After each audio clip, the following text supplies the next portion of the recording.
ఇక మొదలెడదామా? Welcome to మీ ట్రేడర్ తెలుగు. నిన్న ఆఫీస్ వర్క్ వల్ల ఎడిటింగ్ చాలా లేట్ అయింది. అయ్యో, ఇప్పుడు వీడియో ఎడిట్ చేసి పోస్ట్ చేయాలా అనిపించింది. కానీ ఎలాగోలో ఓపిక తెచ్చుకొని వీడియో ఎడిట్ చేసి పోస్ట్ చేసేసాను. సరే, ఇంకా అన్ని పనులు అయిపోయాయి. నిద్రపోవాలి అనుకున్న టైంలో ఇంకా ఒక వీడియో నన్ను చూడు అన్నట్టు బ్లింక్ అయింది. అయితే అంటే క్లిక్ చేసి చూశాను. ఏం వీడియో అది?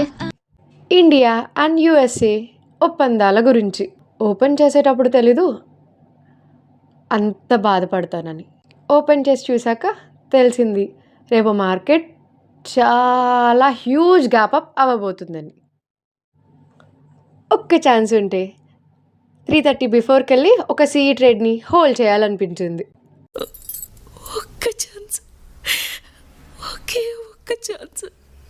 కానీ అది సాధ్యం కాదు కదా. ఆ న్యూస్ చూసిన తర్వాత నిద్ర కూడా పట్టలేదు. సిఈ హోల్డ్ చేసిన వాళ్ళ మీద చాలా జెలస్ వచ్చేసింది. ఇలాంటి ఒప్పందాలు ఉంటాయని ముందే చెప్పొచ్చు కదా. ఈరోజు మార్నింగ్ లేవగానే సరే అయింది, ఏదో అయిపోయింది, ఎలాగో హ్యూజ్ గ్యాప్ అప్ అవుతుంది, మరీ అంత హ్యూజ్ గ్యాప్ అప్ అవ్వకపోతే బాగుండు, మరీ అంత హ్యూజ్ గ్యాప్ అప్ అయితే తీసుకోలేను అనిపించింది. ప్రీ మార్కెట్లో Nifty and Sensex gap up చూస్తూ ఉన్నా చూస్తూనే ఉన్నా ఇప్పుడే ఇక్కడే వింతగా కనువిందుగా. నిన్న 25,000 దగ్గరగా క్లోజ్ అయిన నిఫ్టీ ఈరోజు 26,000 దగ్గరగా ఓపెన్ అయింది.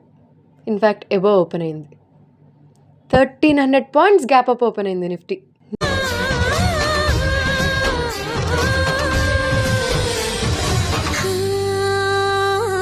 Nifty 1,300 points gap up open అయితే Sensex around 4,000 points gap up open అయింది. ప్రతిరోజు కొంచెం కొంచెం కొంచెం పడుతూ వస్తున్న మార్కెట్కి ఒక్క న్యూస్ నిఫ్టీని తీసుకెళ్ళి ఆల్ టైమ్ హైలో పెట్టింది. కొన్నిసార్లు రావడం లేట్ అవచ్చేమో కానీ రావడం మాత్రం పక్కా. సో ఆల్రెడీ మీ అందరికీ తెలిసే ఉంటుంది, టారిఫ్స్ని 18%కి తగ్గించింది యుఎస్. అండ్ నేను ఒక గొప్ప లీడర్ని చూశాను, మన ప్రధానమంత్రి గారిని.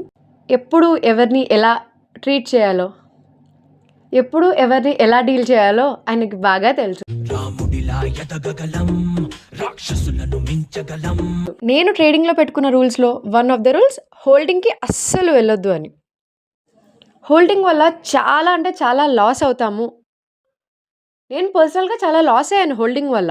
సో ఒక సిరీస్ ఆఫ్ ఇన్సిడెంట్స్ తర్వాత దీనివల్ల ఉపయోగం లేదు అని అర్థమైంది.